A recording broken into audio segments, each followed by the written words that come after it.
Supreme court बनाम संसद के बीच शक्तियों को लेकर बहस जारी है। हाल ही में बीजेपी सांसद निशिकांत दुबे ने कहा था कि अगर सुप्रीम कोर्ट को ही कानून बनाना है तो संसद को बंद ही कर देना चाहिए। वहीं इस मुद्दे को लेकर उपराष्ट्रपति जगदीप धनखड़ ने एक बार फिर टिप्पणी करते हुए कहा है कि संसद सर्वोच्च है और चुने हुए प्रतिनिधि ही असली मालिक हैं।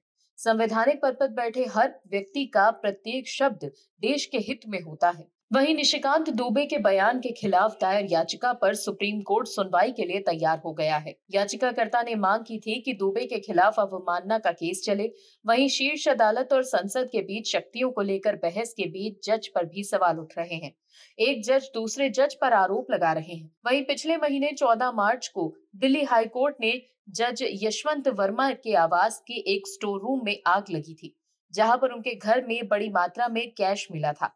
हालांकि जस्टिस यशवंत वर्मा ने दावा किया कि स्टोर रूम में उन्होंने या उनके परिवार वालों ने कभी भी कोई कैश नहीं रखा और उनके खिलाफ साजिश की जा रही है। वहीं अब सवाल उठ रहा है कि क्या सुप्रीम कोर्ट के पूर्व सीजेआई डीवाई चंद्रचूड़ के खिलाफ केस दर्ज होगा। राष्ट्रपति को एक ऐसी शिकायत की गई है जिससे पूर्व सीजेआई की गरिमा पर बात आ गई है।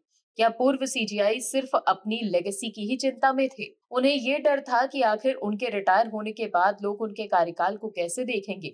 इसीलिए उन्होंने सिर्फ देश में हंगामा पैदा करने वाले केसों को छुआ और उनको भी किसी अंतिम परिणाम तक पहुंचाए बिना देश में एक बेकार की बहस छोड़कर रिटायर हो चले। जो कोर्ट और जजों की कार्रवाई और नैतिकता में स्पष्टता लेकर आ सके, ऐसे सारे ही मामले अधर में ही लटके रह गए उनके कार्यकाल में और अब उनकी शिकायत भी हो रही है। क्या है पूरी खबर, बताते हैं आपको इस रिपोर्ट में।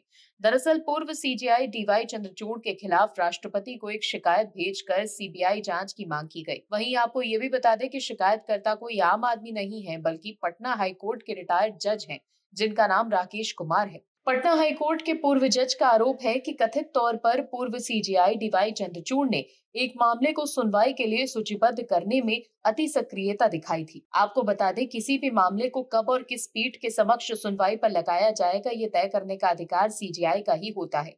Chief justice master of roster होता है और किसी भी मामले की सुनवाई की अर्जेंसी को देखते हुए वो पीठ गठित करते हैं और कई बार अवकाश वाले दिन भी अर्जेंट मामलों की सुनवाई होती है और हुई भी है। जस्टिस राकेश कुमार वही हैं जिन्होंने पटना हाईकोर्ट के जज रहते हुए अगस्त 2019 में हाईकोर्ट में भ्रष्टाचार के मामले में फैसला दिया था।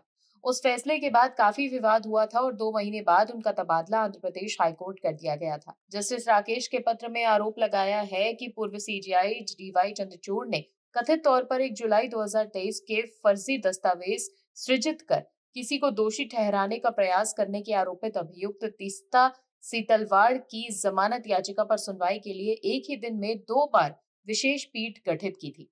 शिकायत में यह भी कहा गया है कि 1 जुलाई 2023 को छुट्टी थी। गर्मियों की छुट्टियों के बाद सोमवार 3 जुलाई 2023 को नियमित रूप से सुप्रीम कोर्ट खुलना था। आरोप है कि छुट्टी के दिन 1 जुलाई को तत्कालीन सीजेआई चंद्रचूड़ ने पहले दिन में सीतलवाड़ की जमानत पर सुनवाई के लिए विशेष पीठ गठित की। उस पीठ ने सुनवाई की, लेकिन पीठ सीतलवाड़ को अंतरिम राहत देने के मुद्दे पर एकमत नहीं हुई और उसने मामला बड़ी पीठ को भेज दिया। विशेष पीठ ने आदेश दिया कि केस सीजेआई के समक्ष पेश किया जाए ताकि वो सुनवाई के लिए बड़ी पीठ का गठन कर सकें। दर्शकों, अगर देश की सुप्रीम अदालत के पूर्व मुख्य न्यायाधीशों पर इस तरह के आरोप लगते रहेंगे तो कहीं न कहीं ये देश की लोकतांत्रिक परंपरा के लिए गलत होगा। Bureau report, OMH news. आप दर्शकों से विनम्र निवेदन है कि चैनल को सब्सक्राइब जरूर करें